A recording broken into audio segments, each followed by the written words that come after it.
Kasabay ng pagbisita ni Pangulong Bongbong Marcos sa mga naapektuhan ng bagyong Opong sa Masbate, pinatututukan na rin niya ang nangyaring lindol sa Cebu. Para bigyan ng mukha ang balita, Mobile Journal Julie Baiza. Naghatid ng tulong si Pangulong Bongbong Marcos sa mga tinamaan ng bagyong Opong sa Masbate ngayong umaga. Kasama niya ang ilang miyembro ng gabinete gaya ni DSWD Secretary Rex Gatchalian at DOLE Secretary Bienvenido Laguesma. Aminado ang Pangulo na hindi pa nakababangon ng bansa sa nagdaang sama ng panahon nang tumama si Opong.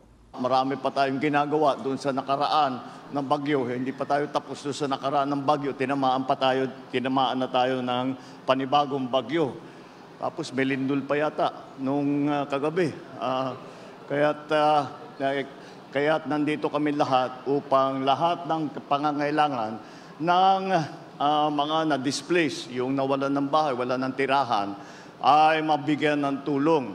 Bitbit ng pamahalaan ng family food packs mula sa DSWD at PCSO. May food truck din na nakapwesto at namimigay ng hot meals. Kasama pa sa ipinamamahagi ang hygiene kits sa mga nananatili sa evacuation center para makaiwas sa sakit. Tiniyak naman ng Pangulo na nakapaglabas ng sapat na pondo para sa LGU at may cash assistance sa evacuees. Magbibigay kami ng cash assistance. Nandiyan po yung pumipila po dyan.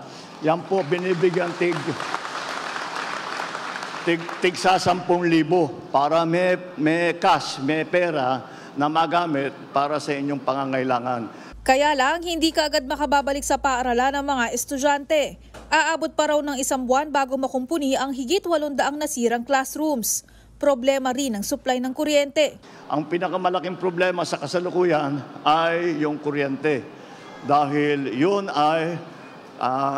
ang pinakakomplikado dahil hindi lang ganun kasimple na ipagkakabit-kabit mo ulit yung mga alambre. Kailangan tiyakin na hindi magkaproblema. Pag inon yung kuryente, baka lumiyab, baka masira, baka mag-short.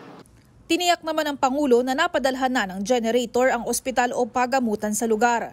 Tutulong din daw ang DOLE sa pamamagitan ng tupad para mabigyan ng agarang hanap buhay ang mga manggagawa. Mobile Journal Julie Baiza po, hatid ang mukha ng balita.